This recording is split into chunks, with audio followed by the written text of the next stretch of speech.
안녕하십니까 여러분. 더위가 기승을 부릴 계절이 다가오는지 요즘은 길만 걸어도 등허리에 땀이 주룩 흐르는 듯한 기분이 드는 날씨가 쭉 이어지네요. 이런 계절이 돌아오면 저에게 일어났었던 지난 과거의 사건이 하나 떠오르는데 저에게 참 잊지 못할 사건이기도 하고 잊으면 안 되는 사건이기도 해서 아직 기억이 생생합니다.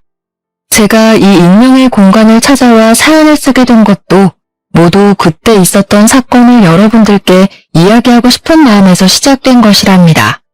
저는 지금 40대에 막 접어든 나이이고 지난 사건 모두 몇 년 전에 일어난 과거 사건이지만 이렇게 속 시원하게 털어놓기까지 꽤 오랜 시간이 흐르게 되었네요. 여자로서 이런 일이 치욕스럽게 느껴지기도 했고 제 자존심을 많이 깎아먹는 일이라 느껴지기도 했지만 세월이 흐르니 저도 성장을 했는지 의연해지게 되었습니다. 제가 어떤 일을 겪었는지 궁금하시죠? 대부분 이 사연을 들어주실 분들이 여성분들일 거라 생각을 하는데 제 이야기가 많이 공감되실 수도 있을 것 같네요. 제가 어떻게 이 험한 세상을 헤쳐나가게 되었는지 지금부터 제 이야기 한번 들어주시면 감사하겠습니다. 저는 대학 시절부터 8년이라는 시간을 함께한 남자친구가 있었습니다. 8년이라는 시간을 함께하다 보니 정말 누구보다 가족 같고 누구보다 더 빠르게 제 감정을 확인하고 살펴주는 사람이어서 제가 참 많이 의지를 했던 남자였습니다. 저희는 같은 대학을 나온 소위 말하는 캠퍼스 커플이었고 남들이 부러움을 살 정도로 알콩달콩하게 사랑을 속삭이는 커플이었습니다. 대학을 졸업한 이후에 저희 둘 다 평범한 회사원이 되었고 사회생활을 하면서 겪은 부당한 기억, 달콤한 기억을 모두 공유하며 오랜 시간을 만나왔습니다. 그렇게 오랜 세월을 함께했으니 당연한 수순으로 저희는 29살이 되던 해에 결혼을 약속하게 되었고 아직도 프로포즈를 받았던 그날이 생생하게 기억이 나기도 합니다. 저희 둘 다 같은 대학 같은 과를 나왔고 무려 8년이나 연애를 했던 장수 커플이었기 때문에 동기들 사이에서도 당연히 결혼을 할 줄 알았다며 주위의 축가를 한껏 받기도 했습니다. 저희가 청첩장을 돌리던 날 동기들을 전부 불러 모아서 파티를 열었는데 저와 같은 동기였던 여자친구 민지가 저를 정말 진심으로 부러워해 주었어요. 본인은 남자를 만나도 오래 사귀지를 못하고 일찌감치 헤어지곤 하는데 어떻게 8년이나 연애를 할 수 있냐며 비법을 전수해달라고 하기도 했습니다. 저는 민지와 친하게 지내던 사이는 아니었지만 제 남편처럼 자상하고 배려해줄 수 있는 사람을 만나면 가능한 일이라고 슬쩍 자랑을 섞어서 이야기를 했습니다. 민지에게 너도 너의 짝을 만나기만 하면 8년 연애는 물론이고 평생을 함께해도 괜찮을 거라는 생각이 들 거라고 용기를 주었습니다. 양가에서도 당연히 저희가 오래 연애를 했다는 사실을 알고 있었기 때문에 사실 결혼식을 올리겠다고 했을 때 반대를 할 곳도 전혀 없었습니다. 당연히 너희가 결혼을 할 줄 알고 있었다면서 시큰둥하게 언제 할 건데? 하는 식의 반응밖에 없었죠. 뭐 조금 허무하긴 했지만 사실 그만큼 함께한 시간이 있으니 반대를 하는 것도 이상하죠. 거기다가 둘 다 안정적인 직장 생활을 하고 있었기 때문에 양가에서는 둘이 알아서 잘 살았으면 좋겠다고 말씀을 하신 이후에 일절 상관을 하지 않으셨습니다. 식장을 정하는 것부터 드레스를 고르고 웨딩 사진을 찍는 것까지 준비하는 내내 딴지 한번 걸지 않으셨고 저희를 믿고 맡겨주셨습니다. 하지만 신혼집을 구할 때만큼은 저희 부부도 스트레스를 받게 되었는데 대출 문제로 걱정이 많이 되었기 때문이었습니다. 물론 직장이 있으니 직장인 대출을 받으면 되긴 했지만 이자라는 게 만만치 않게 나가더라고요. 둘이 벌어서 빚 갚는 데에만 돈을 다 쓰게 생겼더라고요. 그때 저희 아버지께서 고민을 조금 하시더니 노후자금 목적으로 구매를 해두신 아파트에서 들어가 살아보라고 양해를 해주셨습니다. 사실 그 집을 선뜻 내어주실 거란 생각은 못했던 터라 마치 로또를 맞은 것 같은 기분이 들었죠. 일단 저와 남편의 신혼집도 해결이 되었으니 행복한 일만 남았구나 생각했습니다. 시작부터 아무 걱정 없이 술술 잘 풀리는 느낌이라 행복했는데 이 행복은 뭐 역시 아주 잠깐이었습니다. 모두의 축복 속에서 결혼식을 올렸고 누구보다 행복하게 살겠다고 다짐을 한 것도 잠시. 1년이라는 시간이 흘렀을 때 저희 부부를 뒤흔드는 사건이 일어났습니다. 그것은 바로 남편이 다니던 회사가 크게 부도가 나게 되면서 남편 회사 직원들이 대거 실직자가 되어버린 사건이 일어났기 때문이었습니다. 회사 내부 사정으로 인해서 다른 외국계 계열로 인수합병이 되었는데 그 과정에서 직원의 80%가 실직 통보를 받게 되었고 제 남편 또한 예외는 아니었습니다. 남편은 저에게 미안해했지만 저는 남편이 금방 취직을 할 수 있을 것이라고 생각을 했기에 제 외벌이로도 한동안은 버틸만하다고 생각을 했습니다. 저는 남편에게 잔소리를 하고 싶지는 않았지만 젊었을 때 돈을 많이 벌어놔야 하지 않겠냐고 취업 준비를 소홀하게 하지 말라고 몇 번이고 부탁을 했습니다. 남편도 처음에는 빨리 취업을 할 것이라고 걱정하지 말라고 저를 안심시키며 큰 소리를 떵떵 쳤습니다. 하지만 이제 저희도 나이가 있고 경력직을 뽑는 자리에는 더 쟁쟁한 사람들이 몰려들고 하니까 남편의 취업이 생각만큼 잘 되지 않았습니다. 거기다가 요즘 시대가 엄청난 취업난에 시달리는 시대라고 하지 않겠습니까? 진짜 사람을 뽑는 곳도 없었습니다. 남편의 백수 생활은 한 달, 두 달 길어지기만 했고 그러다 보니 자연스럽게 남편도 집에서 노는 생활에 적응을 하기 시작했습니다. 원래 사람의 패턴이 무너지는 데는 하루도 채 걸리지 않는다고 하지 않겠습니까? 몇 개월을 집에서 놀다 보니 완벽한 백수가 되고 만 것입니다. 남편이 실직한 지 6개월이 지났을 때 저는 더 이상은 참아줄 수 없다고 생각을 해서 그때부터는 마음속에 있는 말들을 거침없이 내뱉으며 잔소리를 하기 시작했습니다. 남편에게 자격증이라도 따야 하는 거 아니냐, 언제까지 이렇게 집에서 놀고 먹으면서 계획도 없이 허송세월을 보낼 거냐고 했습니다. 그러자 남편은 시댁에다가 요즘 제가 스트레스를 너무 많이 줘서 사는 게 버거울 정도라는 식으로 일러바친 것이 아니겠습니까?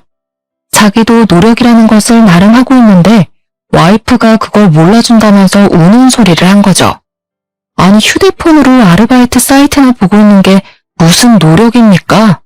차라리 이력서 같은 거라도 내고 구직 활동을 하거나 아니면 아르바이트라도 하면 제가 이해라도 하겠지만 그것도 아니었습니다. 그랬더니 시모가 저에게 버럭 성질을 내면서 이야기를 하시더라고요. 우리 아들한테 스트레스 좀 그만 줘라. 애가 살이 쏙 빠진 게 마음 아파 죽겠다. 남편 살이 5kg가 넘게 쪘는데요. 그게 뭐 자기가 편해서 찐 거겠어? 마음이 쏙 내려앉았다 뭐 이런 소리지. 앞으로 다 큰일 할 사람이니까 내버려두면 알아서 잘할 거다. 우리 아들이 어릴 때부터 말이야. 속 한번 썩여본 적 없는 진국 중에 진국이었어. 동네 아줌마들이 다 부러워했다니까. 말도 안 되는 소리를 하면서 남편의 편을 들어주는데 남편은 그 옆에서 자기 엄마가 최고라면서 알랑방귀를 뀌는 것이 아니겠습니까? 도대체 일러바칠 게 따로 있지. 부부간의 대화까지 일러바치면서 얄밉게 구는데 진짜 제 남편이지만 한 대 쥐어박았으면 좋겠다 싶을 정도로 짜증이 나더라고요.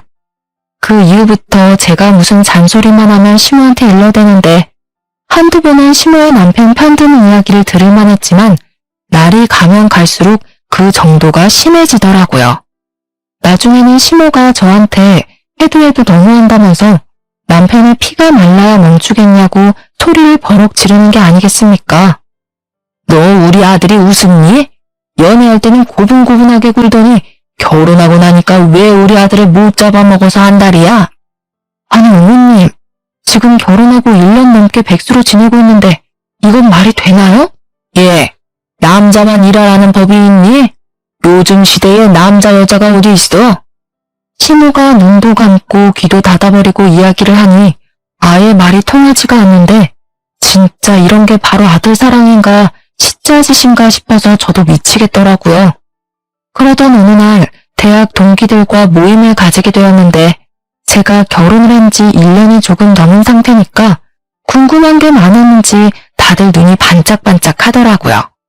올해 연애를 하고 결혼을 하니까 어떤 것 같냐고 잘 지내냐고 물어보면서 동순의 회사, 그러니까 남편의 회사가 외국계 계열로 인수되지 않았냐고 물어보더라고요. 구조 조정이 엄청났다고 들었는데 괜찮은 거냐고 물어보는 동기들에게 정말 한숨만 푹푹 쉬면서 아무런 말도 하지 못했습니다.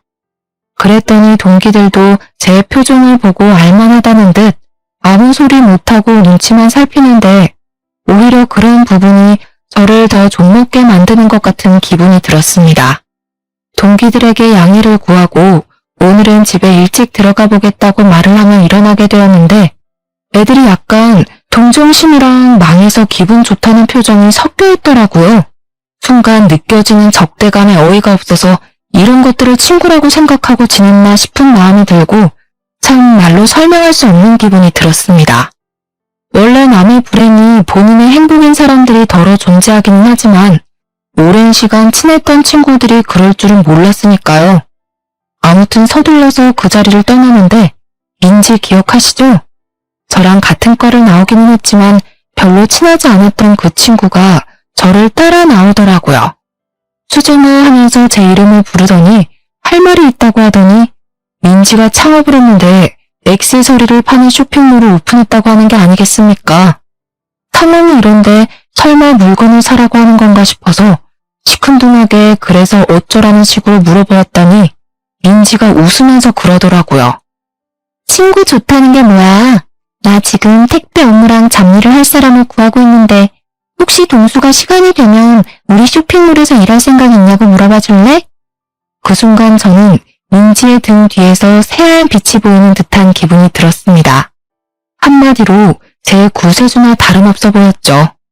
민지는 사업장이 5인 미만 사업장이라 4대 보험의 혜택은 받을 수 없지만 업장이 커지게 되면 당연히 4대 보험까지 넣어주겠다고 하더라고요.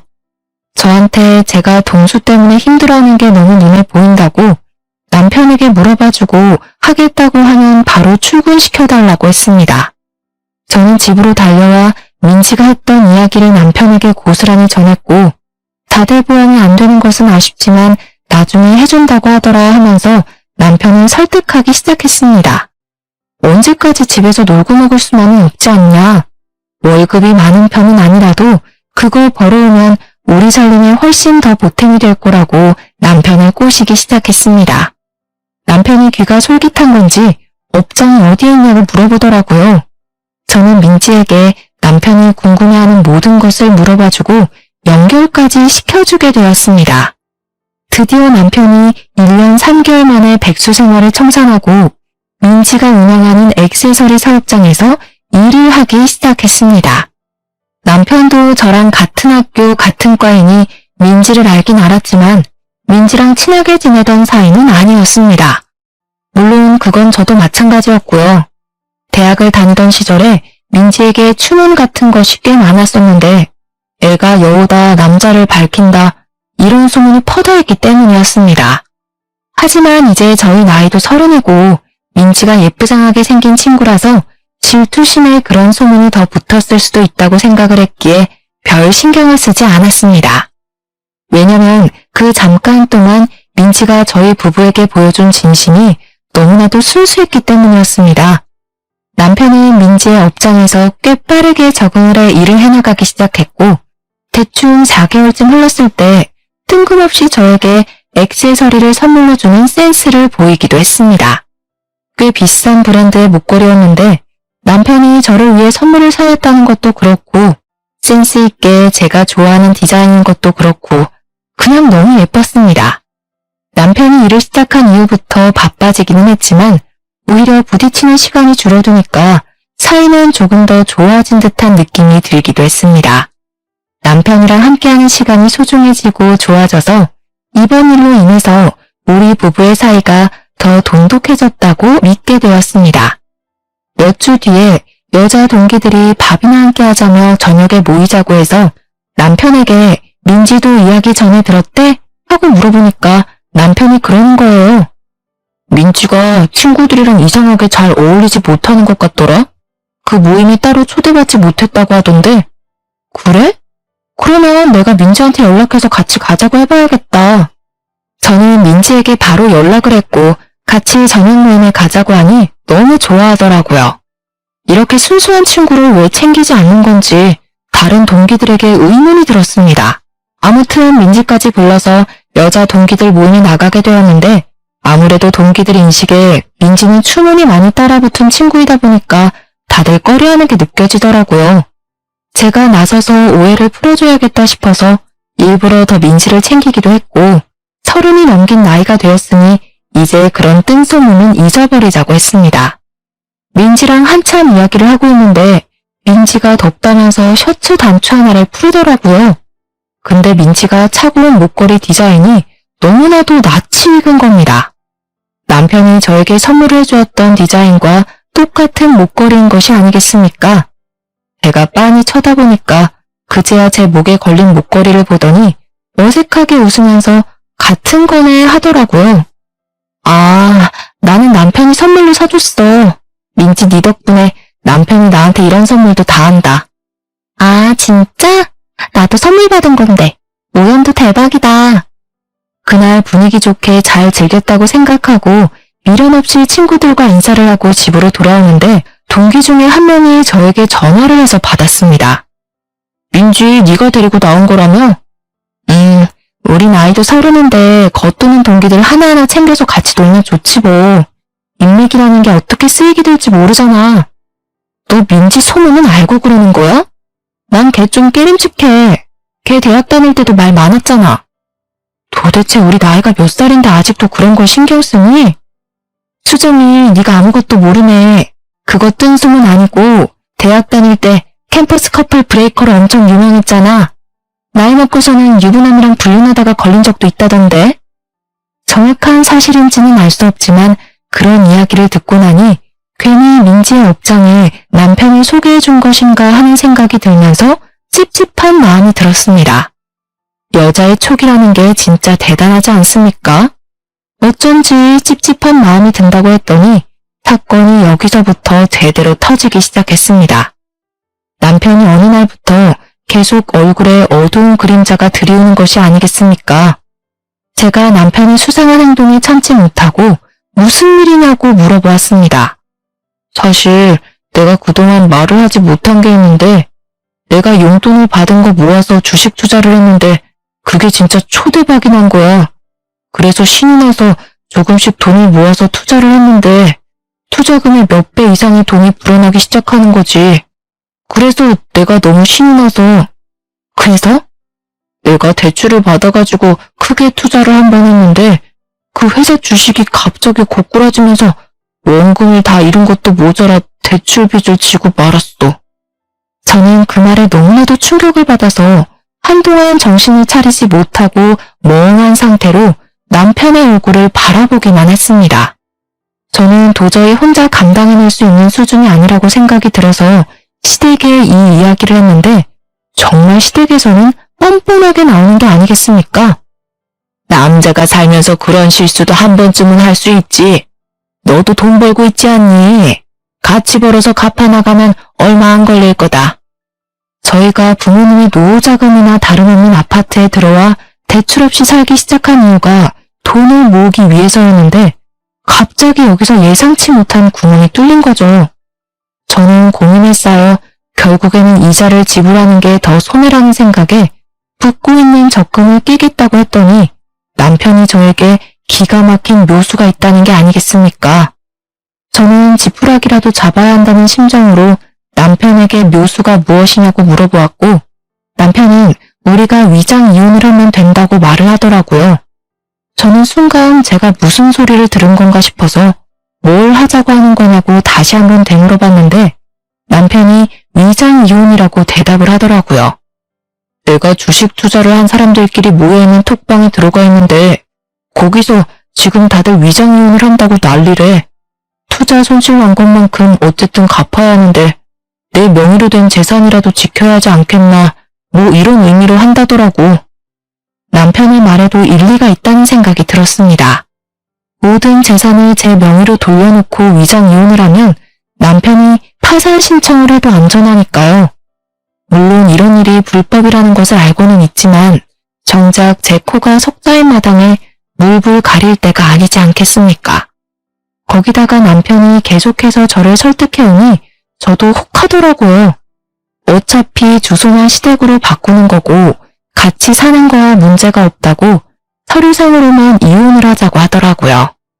저는 한 달 동안 고민을 하고 남편의 꾸준한 설득 끝에 결국 위장 이혼이라는 것을 하게 되었습니다.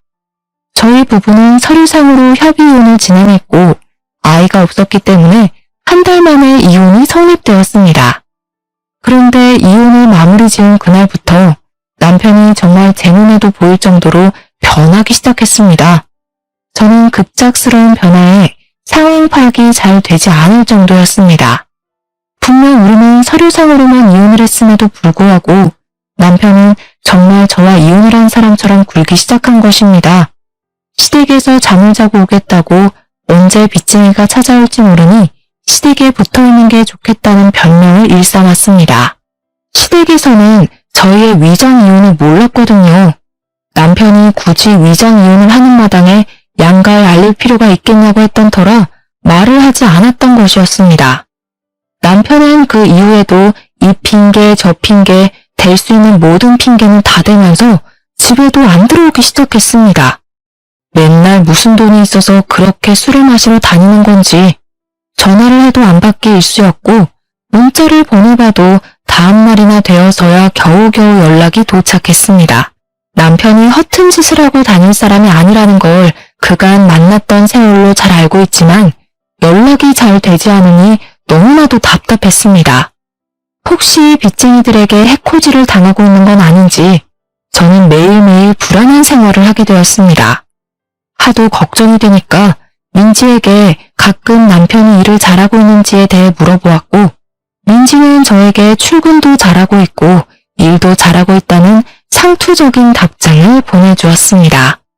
그런데 자꾸 제 머릿속에 이러면 안 되지만 동기 친구들의 말이 문득문득 떠오르는 겁니다. 민지가 유부남이랑 불륜을 저지른 적도 있다던 그 말이요. 저는 애써 무시를 하려고 애를 썼지만 그러면 그럴수록 집에 오지 않는 남편에 대한 불신과 의심만 커져갔습니다. 그러다가 판도라의 상자를 제대로 열어버리고 말았습니다. 하루는 동기가 저에게 조심스럽게 당장 만날 수 있냐고 시간 되면 잠깐 보자고 연락이 왔더라고요. 시간이 된다고 만나자고 하고 제 답답한 속을 털어놓을 겸 만났는데 그 동기가 계속해서 제 눈치를 살피는 게 아니겠습니까? 뭔가 하고 싶은 말이 있어 보였습니다. 무슨 일이냐고 물어보니 저에게 고민 끝에 사진을 하나 보여주는데 백화점 액세서리 매장에서 제 남편이랑 민지가 팔짱을 끼고 쇼핑을 하고 있는 사진이었습니다. 제가 놀라서 동기를 바라보니까 동기가 저에게 드디어 하고 싶은 말을 하더라고요. 이거 봐, 이 둘이 바람난 거 아니야? 행동이 너무 자연스러워서 나도 모르게 사진을 찍었다니까. 지난주 이후에 선물 받은 건 없어? 요즘 대출 문제 때문에 남편이랑 연락도 잘 안 되고 집에도 아예 안 들어와. 이 정신 나간 연민들이 바람났네. 내가 민지 조심하라고 몇 번을 말했어? 걔 이런 적이 한두 번이 아니라니까. 내가 수정이 네가 민지 챙길 때 정신 나갔냐고 물어봤던 거 기억하지? 동기는 저에게 열불을 쏟아내며 말을 했지만 저는 그 사진에서 눈을 떼지 못하며 아무 소리도 듣지 못하는 사람처럼 한참을 멍하니 있어야만 했습니다. 그래서 저는 남편을 미행해서 제가 생각하는 것처럼 정말 둘이 바람을 피우는 게 맞는지 확인을 해보기로 결심을 하게 되었습니다. 드라마에서 보면 다들 잘만 흔적을 찾아내고 현장을 잡아내던데 현실과 드라마는 엄청난 차이가 있더라고요. 읽히지 않으려고 애를 쓰다 보니까 남편을 놓치게 되는 일이 다반사였고 뭐 하나 제대로 된 정보를 캘 수가 없어서 저는 큰 마음을 먹고 개인 흥신소를 이용하기로 했습니다. 이 사람들은 전문가라는 확신이 있다 보니까 적어도 제가 찾아내는 것보다는 낫겠다 싶어서 거금을 주고 그 사람들에게 미행을 부탁했습니다. 역시 돈이 좋긴 좋은 건지 미행을 시작한 지 3주 만에 건수를 제대로 잡았다면서 연락이 왔더라고요. 흥신소 사람들이 찍어준 사진은 정말 전문가가 찍었다고 말을 해도 손색이 없을 정도로 완벽했습니다. 둘이 같이 밥을 먹고 술 먹고 같은 차를 타고 같은 집에 들어가고 정말 믿을 수 없던 남편의 불륜 현장 사진을 보고 저는 제 손이 부들부들 떨리는 것을 멈추지도 못하고 그렇게 분노에 휩싸이게 되었습니다. 어떻게 위장 이혼이라는 것을 한 지 5개월 만에 이런 일이 일어나게 된 건지 전 정말 이 두 연놈들의 계략에 넘어갔다는 생각 말고 다른 생각은 안 들더라고요. 하지만 제가 이대로 곱게 보내주면 안 되지 않겠습니까? 누구 좋으라고 제가 그런 짓을 하겠습니까? 이렇게 된 거 돈이라도 제대로 뜯어내야겠다는 생각을 하게 되었습니다. 이미 이혼이 마무리된 상태였기 때문에 위자료나 재산 분할 청구 소송을 할 수 없었거든요. 저는 남편에게 아무것도 모르는 척 연락을 하게 되었고 한참 만에 연락이 된 우리 남편은 저에게 퉁명스럽게 무슨 일 때문에 전화를 하냐고 물어보더라고요. 저는 남편에게 부부 사이에 무슨 용건이 있어야지만 연락을 해야 하는 거냐 말하고 싶었지만 큰 그림을 위해 꾹 참고 큰일이라도 난 듯 연기를 하기 시작했습니다. 여보 어떡해. 우리가 위장이혼한 거 우리 부모님은 모르시잖아. 우리 엄마가 갑자기 계단에서 굴렀는데 허리를 다쳐서 뼈 수술을 해야 한대. 근데 허리 수술 엄청 비싼 거 알지? 혹시 내가 급하게 쓸 돈 없어서 그런데 당신이 좀 보내줄 수 있어? 내가 돈이 어디 있어? 우리가 빚 때문에 위장이혼한 거 까먹은 거야? 그러면 시댁이라도 말을 해서 빌려면 안 돼? 아니면 민지한테 가불이라도 해달라고 하면 안 돼? 내가 민지 찾아가서 물어봐야겠다. 남편은 제가 일부러 민지 이야기를 꺼낸 줄도 모르고 무척이나 당황해하는 게 아니겠습니까? 제가 당장이라도 만나러 갈 것처럼 구니까 한참 고민하더니 알겠다고 하더라고요. 알겠어. 그러면 내가 한번 마련을 해볼 테니까 조금만 기다려줄 수 있어? 남편은 1시간 동안 돈을 빌리려고 알아보러 다니기라도 한 것인지 1시간 뒤에 저에게 정확하게 얼마가 필요한 거냐고 물어보았고 저는 일부러 큰 액수를 불렀습니다. 냅다 수술비 2천만 원에 입원을 장기간 하고 재활치료도 해야 하는 입장이니 넉넉하게 3천만 원 정도가 있으면 좋을 것 같다고 말을 했습니다. 제가 협의이혼을 했으니까 위자료를 못 받지 않았겠습니까? 제가 법정 위자료를 찾아보니까 대충 3천만 원 받으면 많이 받은 거라고 하더라고요. 특히 불륜으로 인해 유책 배우자에게 위자료를 받을 경우 그 정도 받을 수 있다고 해서 3천만 원을 부른 것이었습니다. 그랬더니 남편이 2시간 뒤에 제 통장으로 정말 3천만 원이라는 돈을 보낸 게 아니겠습니까? 남편이 순순히 보내주니까 돈을 더 뜯어내도 되겠다는 마음이 들더라고요. 저는 한신소에서 물어다 준 둘의 불륜 사진을 차곡차곡 정리를 해서 터트릴 준비를 했습니다. 그리고 한 2주일이라는 시간이 더 지난 다음에 남편에게 다시 한번 말을 했습니다. 우리 엄마가 수술을 한 번 더 해야 한다고 하는데 이번에도 구해다 줄 수 있어? 아니 수술비가 네 집 개 이름이야? 더 빌릴 곳도 없어. 그래? 우리 그럼 그냥 다시 합치자. 그게 무슨 소리야? 나 솔직히 내 이름으로 빚 없는 거 불안해. 당신이랑 같이 갚는다는 든든한 보호막이라도 있어야 내가 버티면서 살 수 있을 것 같아. 당신도 혼자 대출 빚 가진 거 불안하지 않아? 우리 같이 살면서 둘이 갚자 그냥, 응? 다시 혼인신고하자.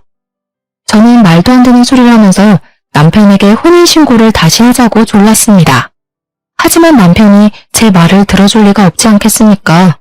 민지랑 바람을 피우고 있는데 저랑 왜 혼인신고를 하고 싶겠어요? 자기가 다시 알아보고 돈을 빌려오겠다고 하더라고요. 다음날 남편이 저에게 1,500만 원의 돈을 보내왔길래 저는 정신 나간 듯이 웃어젖혔습니다. 이거면 충분하겠지? 한 500만 원 정도는 더 필요할 것 같은데. 야, 너는 모아둔 돈도 하나 없어? 도대체 여태 직장 생활하면서 돈을 다 어디에다가 쓴 거야? 나는 적어도 당신처럼 빚은 안 만들었잖아. 아무튼 500만 원 더 못 구해? 그럼 어떡해. 우리 그냥 다시 합치자니까. 나 불안해. 수술 못해서 우리 엄마 큰일 나면 사이가 와서 돕고 해야 할 거 아니야. 500만 원 더 구해와. 남편은 결국 제 억지 논리를 이기지 못하고 추가로 500만 원을 더 보내왔습니다. 제 통장에 찍힌 5천만 원이라는 돈을 보니까 마음이 엄청나게 든든해지더라고요. 저는 이제 마지막을 장식하기 위해서 모든 걸 다 터뜨리기로 마음을 먹었습니다. 당연히 모든 사람들이 알 수 있을 만큼 크게 쪽팔림을 주면서 불륜 사실을 폭로하고 싶었는데 대학 동기들 몇 명에게 말을 하니 너도 나도 도와주겠다고 하는 게 아니겠습니까? 정말 친한 동기 몇 명끼리 모여서 계획을 짜다가 기가 막힌 것을 알아냈습니다.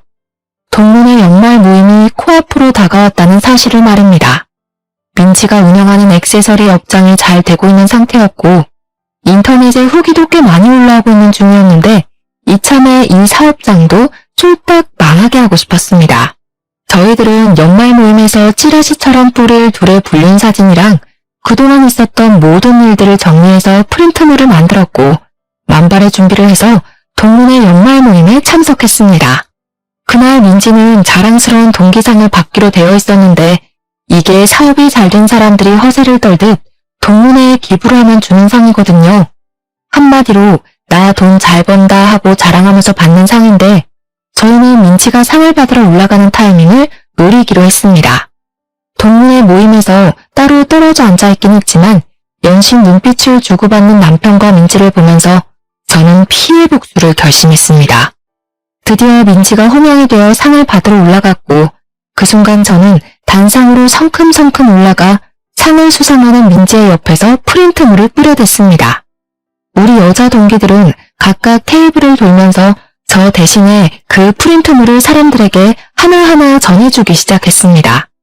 동문회에 온 선배, 후배, 교수님들 모두 할 것 없이 그 불륜 행각이 담긴 사진들을 보게 되었고 사람들은 충격적인 사실에 웅성웅성거리며 민지와 남편을 보더라고요.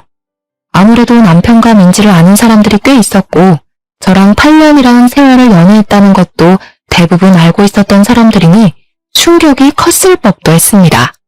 남편과 민지를 이상한 눈으로 바라보는 사람들이 늘어나자 그 둘은 얼굴이 사색이 되어서 발버둥을 치기 시작했습니다. 당연히 민지와 남편은 오해가 있는 거라면서 그런 사이가 아니라고 난리를 치며 가까운 테이블부터 돌면서 오해라고 아니라고 소리를 쳤습니다. 하지만 사람들이 모두 의심의 눈초리로 그 둘을 바라보자 남편은 저에게 다가와 제정신이냐고 이미 이혼한 사이인데 이게 무슨 짓이냐고 큰 소리를 치더라고요. 나 너랑 이혼하고 민지 만난 거야. 당당하게 이혼까지 했는데 우리 사이가 왜 불륜이야? 나는 불륜 아니야. 너 집착이 너무 심한 거 아니냐? 저는 그 말에 남편의 뺨을 연달아 3차례나 갈겨버렸습니다. 그러자 장내가 집중되면서 아무런 소리도 나지 않고 조용해졌습니다. 너랑 나랑 아직 이혼 완료인 거 아닌 거 알지? 그게 무슨 소리야? 이혼이 완료가 뭐? 우리 재판까지 다 했잖아. 나도 그런 줄 알았지.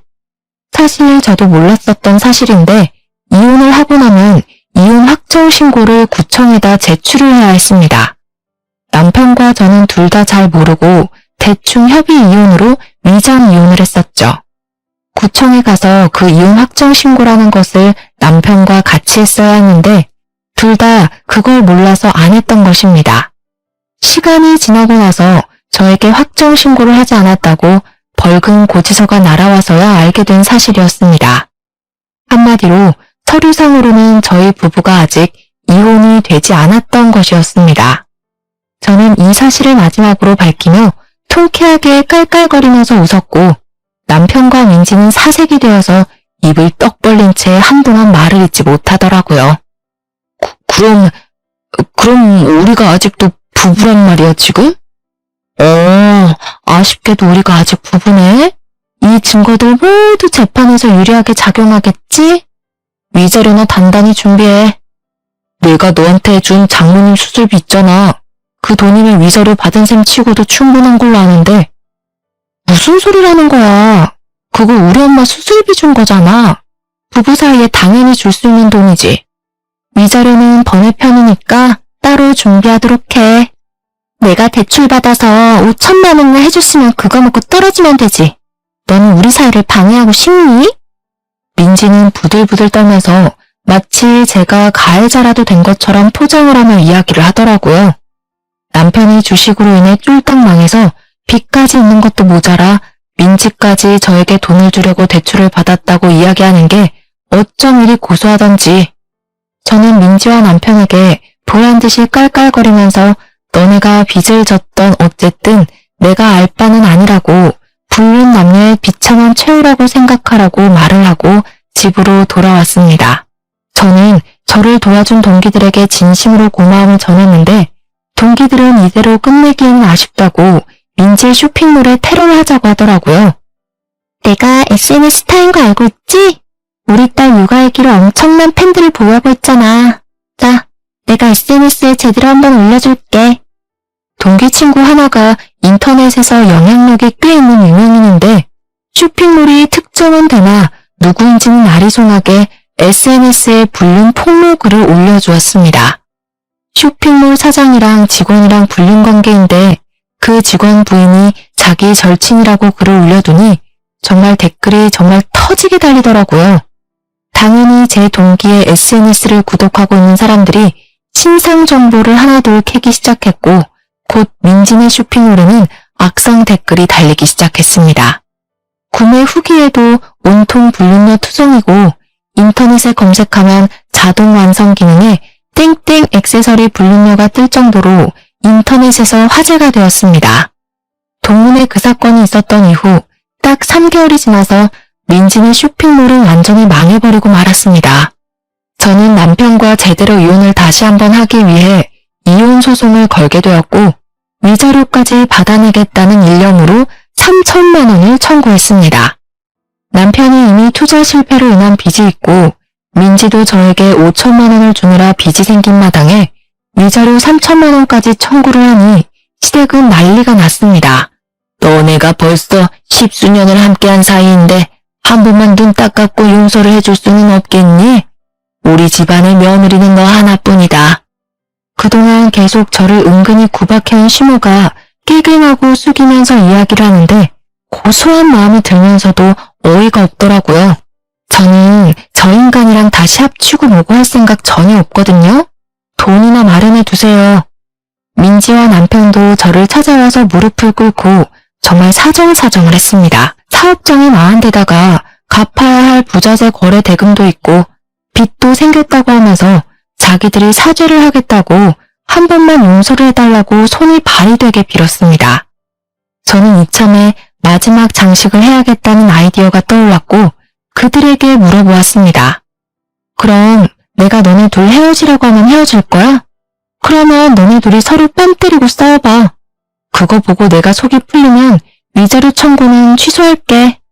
민지는 누나를 굴리면서 제 눈치를 보는데 그 말이 끝나기 무섭게 남편이 민지의 뺨을 확 치는 것이 아니겠습니까? 민지는 뺨을 얻어맞고는 지금 자기를 때린 거냐면서 남편의 머리채를 잡고 쥐어 흔들기 시작했습니다. 갑자기 둘이 치고받고 싸우면서 물어뜯는데 그걸 보고도 저는 별 감흥이 생기지 않더라고요. 통쾌하긴 했지만요. 도대체 얼마나 세기말 사랑인가 궁금했는데 고작 그런 걸로 서로 뺨 때리고 머리 쥐어뜯고 싸우는 꼴이 우습기만 했습니다. 제가 그 자리를 박차고 일어나 나오는데 갑자기 둘 다 거짓골을 하고 따라와서는 자기들이 이렇게까지 했으니 3천만 원 청구한 거는 물러주냐고 하더라고요. 내가 왜 그래야 하는데? 너네 둘이 싸우든 말든 헤어지든 말든 지지고 볶던 관심 없어. 나는 그냥 내가 받아야 할 돈 받는 거야. 너한테는 혼인 파탄 책임 위자료, 너한테는 상간녀 위자료. 그러고는 침 한 번 시원하게 그들의 발 앞에 뱉어주고 당당하게 뒤돌아 나왔습니다. 그 이후요? 당연히 제가 이혼 소송에서 승소를 했고요. 위자료 또한 1천만 원을 받게 되었습니다. 조금 아쉽긴 하지만 법원이 호락호락하진 않더라고요. 그래도 1,000만 원이라는 위자료를 각각에게서 챙기게 되었으니 총 7천만 원이라는 돈을 그 둘에게서 뽑아낸 격이었습니다. 신혼집은 부모님 명의였기에 남편의 짐은 다시 댁으로 보내버렸고 저는 다시 친정으로 돌아와 직장 생활 열심히 하고 있는 중입니다. 남편과 민지는 둘이 서로 뺨 때리고 싸운 이후에 감정의 골이 깊어진 건지 뭔지 헤어졌다는 소문이 귀에 들려오더라고요. 남편은 폐인이 다 되어서는 저에게 울면서 한두 번 전화가 오긴 했었는데 제가 미쳤다고 그런 전화를 받아주겠습니까? 차단했습니다. 저는 솔직히 속도 많이 상하기도 했고 우울함이 찾아오기도 했었습니다. 그런 찌질이를 10년이 넘는 시간 동안 내 사람이다 하고 지낸 게 억울해서요.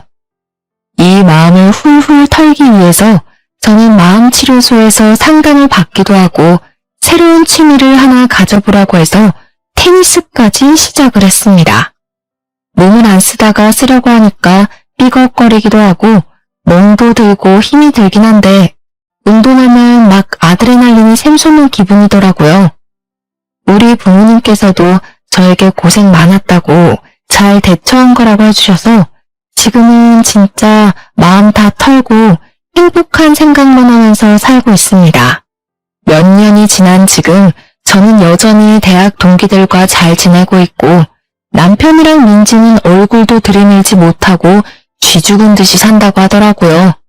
이래서 남의 마음에 상처를 주고 뒤통수를 치면 안 된다는 걸 다시 한번 깨달았습니다. 결국 자기들에게 부메랑이 되어서 돌아오지 않겠습니까? 앞으로는 다들 저처럼 당하지 마시고 부디 정신 똑바로 차리고 세상을 살아가셨으면 좋겠습니다. 그리고 만약 이런 뒤통수를 맞았더라도 꼭 의연하게 대처하시길 바라면서 저의 글은 여기서 줄이도록 하겠습니다. 감사합니다.